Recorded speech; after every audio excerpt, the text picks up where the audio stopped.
الحمد لله رب العالمين والصلاة والسلام على سيدنا وحبيبنا محمد وعلى آله وأصحابه أجمعين. فضل العشر الأوائل من ذي الحجة. ذو الحج மாதத்துடைய முதல் 10 நாட்களில் சிறப்புகள். கண்ணியத்துக்குரியவர்களே, அல்லாஹ் ரப்புல் ஆலமீன் இந்த சமூகத்திற்கு செய்த மிகப்பெரிய அருள் என்னவென்றால், அல்லாஹ் ரப்புல் ஆலமீன் நன்மையான மாதங்களையும் நன்மையான நாட்களையும் நன்மைகளை அதிகப்படுத்தி தரக்கூடிய விஷயங்களையும் தீமைகளை அழிக்கக்கூடிய காரியங்களையும் அல்லாஹ் இந்த சமூகத்துடைய வாழ்நாளை அல்லாஹ் சுருக்கி இருந்தாலும் அந்த வாழ்நாளுக்குள் அல்லாஹ் அதிகப்படுத்தி தருகின்றான். ரமதான் முடிந்தால் அடுத்த நன்மைகள், அந்த மாதம் முடிந்தால் அடுத்த நன்மைகள் என்று அல்லாஹ் ரப்புல் ஆலமீன் ஒவ்வொரு மாதமும் சில நாட்களை அல்லாஹ் கணக்கிட்டு அந்த நாட்களில் அல்லாஹ் ரப்புல் ஆலமீன் அருள் செய்து மூமின்களுடைய ஈடேற்றத்திற்கு அல்லாஹ் ரப்புல் ஆலமீன் உதவி செய்கின்றான். கண்ணியத்துக்குரியவர்களே, அந்த அடிப்படையில் ரமதானுடைய மாதத்திற்கு பிறகு அல்லாஹ்விடத்திலே மிக கண்ணியமான, அல்லாஹ்விடத்திலே மிக சிறப்பு பெற்ற நாட்களை இன்ஷா அல்லாஹ் நாம் அடையப் போகின்றோம். அந்த நாட்கள் தான் துல்ஹஜ் மாதத்துடைய முதல் 10 நாட்கள். அல்லாஹ் ரப்புல் ஆலமீன் அவனுடைய புத்தகம் அல் குர்ஆனிலே சூரா ஹஜ்ஜுடைய 28வது வசனத்திலே ஹஜ்ஜை பற்றி இப்ராஹிம் அலைஹிஸ்ஸலாம் அவர்களை அறிவிக்க சொல்லுகின்றான். அப்போது அல்லாஹ் ரப்புல் ஆலமீன் ஹஜ்ஜுக்கு வருபவர்கள் செய்யக்கூடிய காரியத்தை பற்றி சொல்லும் பொழுது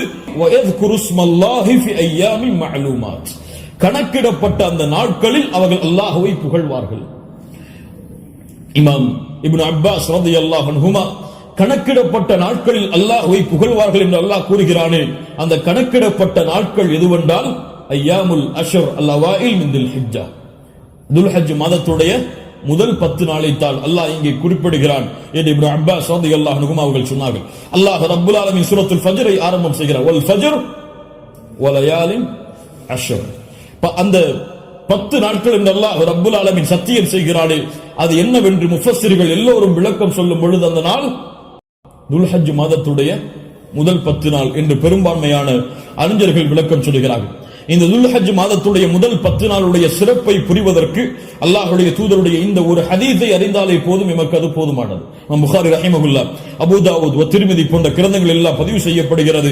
இப்னு அப்பாஸ் ரலியல்லாஹு அன்ஹு அவர்கள் கூறுவதாக, அல்லாஹ்வுடைய தூதர் ஸல்லல்லாஹு அலைஹி வஸல்லம் சொன்னார்கள், மா மின் அய்யாமின் அல் அமலு ஸாலிஹு ஃபீஹா அஹப்பு இலல்லாஹ் மின் ஹாதிஹில் அய்யாம், யானி அய்யாமுல் அஷ்ர். அல்லாஹு அக்பர். அல்லாஹ்விடத்திலே நல்ல அமல்கள் செய்வதற்கு மிக விருப்பமான நாட்கள் இந்த ஐயாமுல் அஷ்ர், துல்ஹஜ் மாதத்துடைய முதல் 10 நாட்களை போன்று வேறு எந்த நாளும் கிடையாது. ரமதானுடைய இறுதி இரவுகள் அல்லாஹ்விடத்திலே மிக உயர்ந்தது. அல்லாஹ்விடத்திலே மிக உயர்ந்த 10 நாட்கள் துல்ஹஜ் மாதத்துடைய 10 நாட்கள் தான். ரமதானுடைய இறுதி 10 இரவுகள் அல்லாஹ்விடத்திலே மிக உயர்ந்த அந்தஸ்துடையது. அதை விட ரமதானுடைய மாதத்திற்கு பிறகு துல்ஹஜ் மாதத்துடைய முதல் 10 நாட்கள் அல்லாஹ்விடத்திலே மிக உயர்ந்தது. இந்த ஹதீஸை சொன்னவுடன் சஹாபாக்கள் கேட்டார்கள், வலல் ஜிஹாது ஃபீ சபீலில்லாஹ், அல்லாஹ்வுடைய பாதையில் போராடுவதை விடவும் இந்த நாளிலே செய்யக்கூடிய அமல்கள் மிக உயர்ந்ததா? அல்லாஹ்வுடைய தூதர் ஸல்லல்லாஹு அலைஹி வஸல்லம் சொன்னார்கள், ஆம், வலல் ஜிஹாது ஃபீ சபீலில்லாஹ், அல்லாஹ்வுடைய பாதையில் போராடுவதை விடவும் இந்த நாளுடைய சிறப்பு மிக உயர்ந்தது.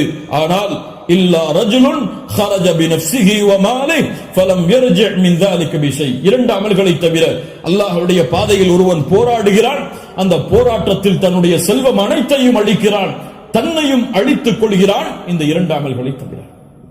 இந்த 2 அமல்களுக்கு எதுவும் ஈடாகாது. இந்த 2ஐ தவிர மற்ற இருக்கக்கூடிய அனைத்து அமல்களை விடவும் இந்த துல்ஹஜ் மாதத்துடைய முதல் 10 செய்யக்கூடிய அமல்களுடைய அந்தஸ்து உயர்ந்தது என்று அல்லாஹ்வுடைய தூதர் முஹம்மது ரசூலுல்லாஹ் ஸல்லல்லாஹு அலைஹி வஸல்லம் சொன்னார்கள். ஏன் ஹாஃபிஸ் இப்னு ஹஜர் அல்-அஸ்கலானி ரஹிமஹுல்லாஹ் அவர்கள் சொன்னார்கள், ஏன் இந்த 10 நாட்கள் சிறந்தது? அல்லாஹ் ரப்புல் ஆலமீன் அமல்களுடைய தாய்களை எல்லாம் இந்த நாட்களில் வைத்திருக்கிறான். வேறு எந்த நாட்களிலும் செய்ய முடியாத அமல்களை அல்லாஹ் இந்த நாளிலே வைத்திருக்கிறான். ஏன்? இந்த நாளில், இந்த 10 நாட்களில் அல்லாஹ்வை தொழலாம், இந்த 10 நாட்களில் அல்லாஹ்விற்கு நோன்பு இருக்கலாம், இந்த 10 நாட்களில் சதகா செய்யலாம், இந்த 10 நாளில் அல்லாஹ்விற்கு அறுத்து பலியிடலாம், இந்த 10 நாளில் வேறு எந்த நாளிலும் செய்ய முடியாத ஹஜ்ஜை நிறைவேற்றலாம்.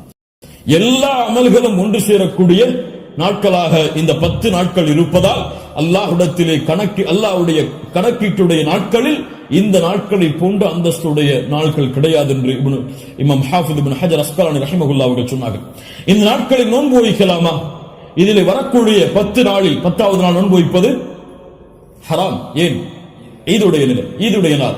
இந்த 10வது நாளை தவிர வரக்கூடிய 9 நாளும் நோன்பு வைப்பது சுன்னாவா? முஸ்லிம் ரஹிமஹுல்லாஹ் இல்மை தேடக்கூடிய மாணவர்கள் என்பதால் இந்த விளக்கங்களை கொடுக்கிறேன். முஸ்லிம் ரஹிமஹுல்லாஹ் அவர்கள் சொன்னார்கள், ஆயிஷா ரலியல்லாஹு அன்ஹா அவர்கள் கூறுவதாக, மா ரஅய்து ரசூலுல்லாஹி ஸல்லல்லாஹு அலைஹி வஸல்லம் ஸாயிமன் ஃபில் அஷ்ரி கத்து. கொஞ்சம் குழப்பமா இருக்கும், புரிய முயற்சி. அல்லாஹ்வுடைய தூதர் துல்ஹஜ் மாதத்துடைய முதல் 10 நாட்களும் ஒருபோதும் நோன்பு வைத்ததில்லை. யாருடைய அறிவிப்பு?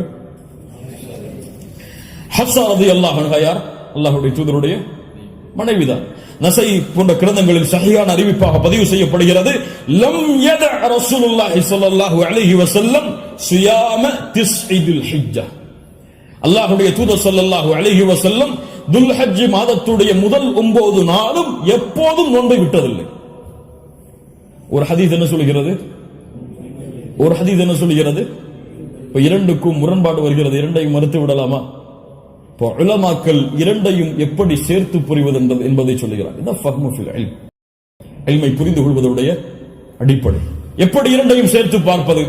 ஆயிஷா ரலியல்லாஹு அன்ஹா சொல்கிறார்கள், முதல் இரண்டு அடிப்படைகள் புரிவது. முதல் அடிப்படை, ஆயிஷா ரலியல்லாஹு அன்ஹா என்ன சொல்கிறார்கள்?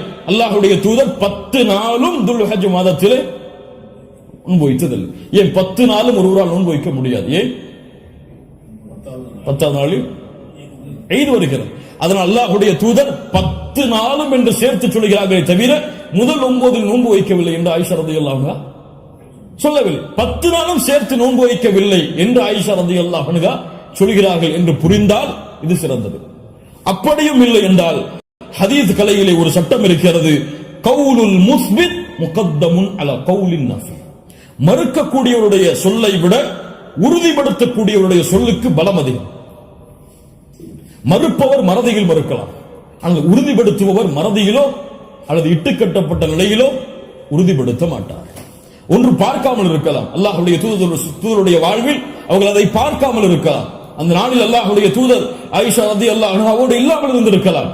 ஆனால் ஹஃப்ஸா ரலியல்லாஹு அன்ஹா உறுதிப்படுத்துகிறார்கள். உறுதிப்படுத்துபவர் மறதியில் உறுதிப்படுத்த முடியாது, உறுதிப்படுத்துபவர் பார்க்காமல் உறுதிப்படுத்த முடியாது. அதனால் இந்த சட்டத்தின் அடிப்படையிலும் அல்லாஹ்வுடைய தூதர் 9 நாள் நோன்பு வைத்தார்கள் என்ற ஹதீஸ் தான் உயர்ந்த தரமுடையது என்று ஹதீஸ் கலையுடைய அறிஞர்கள் விளக்கம் சொல்கிறார்கள். அதனால் சட்டம் என்னவென்றால் 9 நாளும் நோன்பு வைப்பது சுன்னா. யாருக்கு இயலுமோ யாருக்கு முடியுமோ அவர்கள் துல்ஹஜ் மாதத்துடைய முதல் 9 நாட்களும் நோன்பு வைப்பது சுன்னா. 10வது நாள் நோன்பு வைப்பது ஹராம்.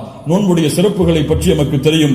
அல்லாஹ்வுடைய பாதையில் ஒருவர் அல்லாஹ்வுடைய முகத்தை நாடி ஒரு நாள் நோன்பு வைத்தால் பஅத அல்லாஹு வஜ்ஹஹு அனின் நாரி 70 ஹரீஃபா. ஹரீஃபா என்றால் ஆம்.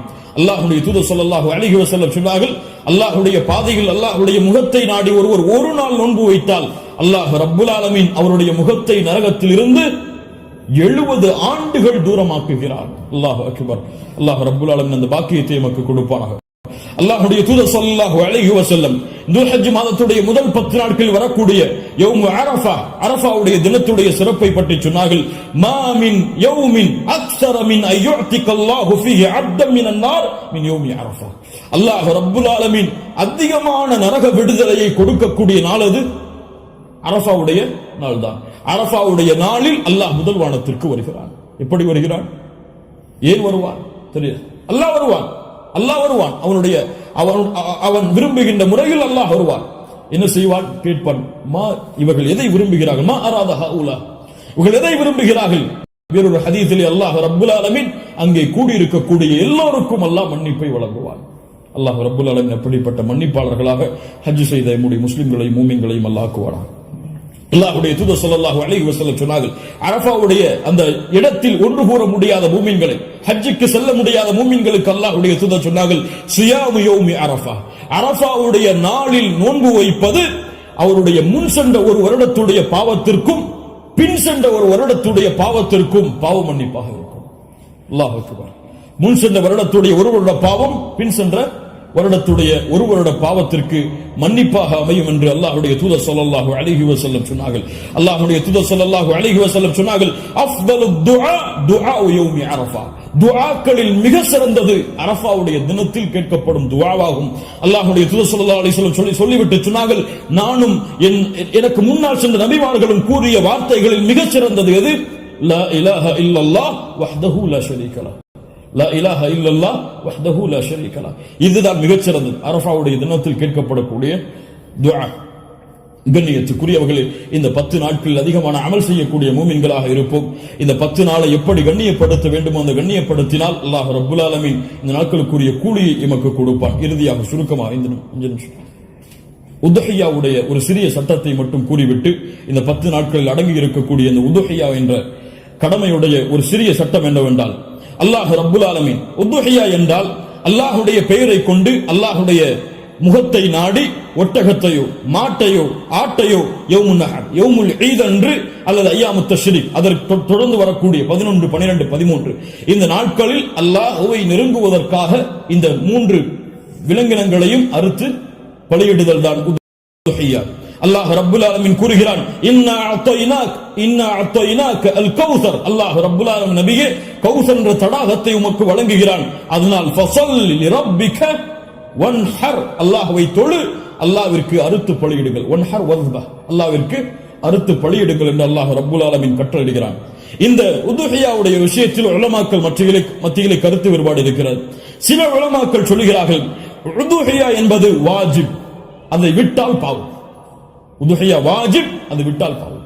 ஆனால் ஜும்ஹூர் அஹ்லுல் இல்ம் உலமாக்களுடைய ஒட்டுமொத்த கூட்டத்துடைய கருத்து என்னவென்றால், பெரும்பான்மையான உலமாக்களுடைய கூட்டத்துடைய கருத்து என்னவென்றால், உதுஹியா சுன்னah, விட்டால் மக்ரூஹ், விட்டால் வெறுக்கத்தக்கது. அல்லாஹ்வுடைய தூதர் தங்களுடைய இறுதி 10 ஆண்டுகளில் ஒருபோதும் உதுஹியாவை தாங்கள் கரத்தால் அறுப்பதை விடவில்லை.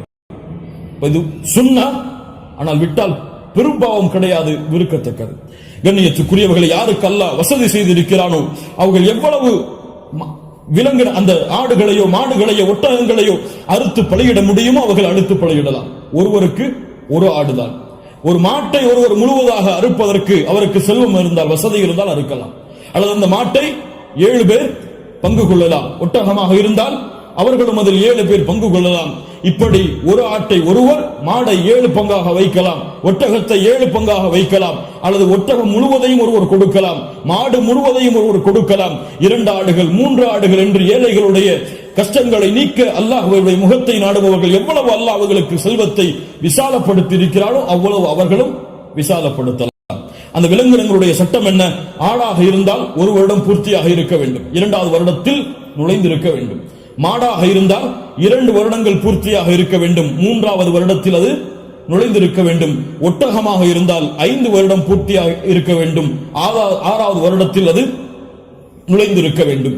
யாருக்கெல்லாம் ஒரு முழு குடும்பமாக ஒரே இடத்திலே ஒரே உணவை சாப்பிட்டு வசித்தால் அந்த முழு குடும்பத்திற்கும் ஒரு ஆடு போதுமானது, அல்லது முழு குடும்பத்திற்கும் ஒரு மாடு போதுமானது, அந்த முழு குடும்பத்திற்கும் ஒரு ஒட்டகம் போதுமானது. ஒரு குடும்பம் மொத்தமாக ஒரே இடத்திலே ஒரே உணவை சாப்பிட்டு இருந்தால், தனித்தனியாக வேறு வேறு உணவுகளை வைத்திருந்தால் அவர்கள் தனித்தனியாக உதுஹியாவை அவர்கள் கொடுக்க வேண்டும். கண்ணியத்துக்குரியவர்கள், இந்த முறையில் இந்த வணக்க வழிபாட்டை செய்வதற்கு அல்லாஹ் எமக்கு உதவி செய்வானாக. லை யனாலல்லாஹு லுஹூமுஹா வலா திமாஉஹா, இதனுடைய மாமிசங்களோ இரத்தங்களோ அல்லாஹ்வை சென்றடைவதல்ல. வலாக்கின் யனாலுஹு தக்வா மின்கும், உங்களுடைய உள்ளத்தில் இருக்கக்கூடிய தக்குவாதான் அல்லாஹ்விடத்திலே சென்றடைகிறது. கண்ணியத்துக்குரியவர்கள், நபி இப்ராஹிம் அலைஹிஸ்ஸலாம், இஸ்மாயில் அலைஹிஸ்ஸலாம் அவருடைய தியாகத்தை நினைவு கூறும் பொருட்டு இப்ராஹிம் அலைஹிஸ்ஸலாம் தன்னுடைய மகனை அல்லாஹ் அறுக்க கட்டளையிட்ட போது, நான் அறுக்க தயாராகிறேன் என்று இப்ராஹிம் அலைஹிஸ்ஸலாம் அல்லாஹ்விற்காக தன்னுடைய அல்லாஹ்வுடைய கட்டளையை ஏற்க துணிந்ததை போன்று, யா அல்லாஹ் நீ கூறினால் எதையும் செய்வதற்கு நான் தயார் என்ற தன்மையை வெளிப்படுத்துவதற்கு தான் இந்த யௌமுன் நஹர் யௌமுல் ஈதுடைய தினத்தில் ஆடுகளையோ மாடுகளையோ ஒட்டகங்களையோ அறுக்கக்கூடிய கட்டளை அல்லாஹ் கொடுத்திருக்கிறான். இது ஒரு சடங்காகவோ சம்பிரதாயமாகவோ இல்லாமல் அல்லாஹ்விற்காக செய்யப்படக்கூடிய வணக்க வழிபாடாக எண்ணி இன்று நியத்து வையுங்கள். அல்லாஹ் எனக்கு கொடுத்த செல்வத்தின் அடிப்படையில் இன்ஷா அல்லாஹ் இதை நான் விசாலப்படுத்துவேன். என்னால் எவ்வளவு முடியுமோ அவ்வளவு அல்லாஹ்வுடைய பாதையில் அறுத்து பலியிட்டு ஏழைகளுக்கும் நானும் அதிலிருந்து உண்பேன். கண்ணியத்துக்குரியவர்களை சிறந்தது என்னவென்றால் நாம் வாழக்கூடிய இடங்களில் அறுத்து பலியிடுதல் தான் சிறந்தது. நாம் வாழாத ஊர்களில் அறுத்து பலியிடுதல் சிறந்தது கிடையாது, உலமாக்களுடைய குர்ஆன் சுன்னாவுடைய ஆதாரங்களின் அடிப்படையில். அதனால் நாம் அறுத்து முழுவதுமாக நாம எடுத்துக்கொள்ளலாம், அல்லது ஏழைகளுக்கு முழுவதுமாக கொடுக்கலாம், உறவினர்களுக்கு முழுவதுமாக கொடுக்கலாம். இதில் ஹதீஸ் அடிப்படையில் தெளிவான ஆதாரங்கள் எவ்வளவு பங்குகளை வைக்க வேண்டும் என்பதற்கு கிடையாது. ஆனால் 3 பங்காக வைத்து கொடுக்கப்பட வேண்டும் என்பது ஹதீஸ் கலையிலே ஹதீஸிலிருந்து இஜ்திஹாத் அதை ஆய்வு செய்து முடிவெடுத்த உலமாக்கள் இப்னு கய்யிம் போன்றவர்கள் 3 பங்காக அதை வைத்து பங்கிட வேண்டும் என்று விளக்கம் சொல்கிறார்கள். இன்ஷா அல்லாஹ் அதுவும் சிறந்ததுதான். ஒரு பங்கு எமக்கு, இன்னொரு பங்கு உறவினர்களுக்கு, இன்னொரு பங்கு ஏழைகளுக்கும் கொடுத்து உதவலாம், அல்லது பங்குகள் முழுவதுமாக ஏழைகளுக்கும் கொடுக்கலாம், அதிலிருந்து நாமும் முழுவதுமாக சாப்பிடலாம். இதில் எந்த தவறும் கிடையாது. அல்லாஹ் ரப்புல் ஆலமீன் இன்னும் விளக்கங்கள் உங்களுக்கு தேவை இருந்தால் உலமாக்களை அணுகி அதை கேட்டுக்கொள்ளுங்கள். அல்லாஹ் ரப்புல் ஆலமீன் இந்த இறுதி 10 நாட்களை கண்ணியப்படுத்தக்கூடிய இந்த இறுதி 10 நாட்களில் அதிகமான அமல்களை செய்து அல்லாஹ்வுடைய பொருத்தத்தை பெறக்கூடிய நல்மக்களாக அல்லாஹ் ரப்புல் ஆலமீன் என்னையும் உங்களையும் ஆக்கி அருள்புரிவானாக.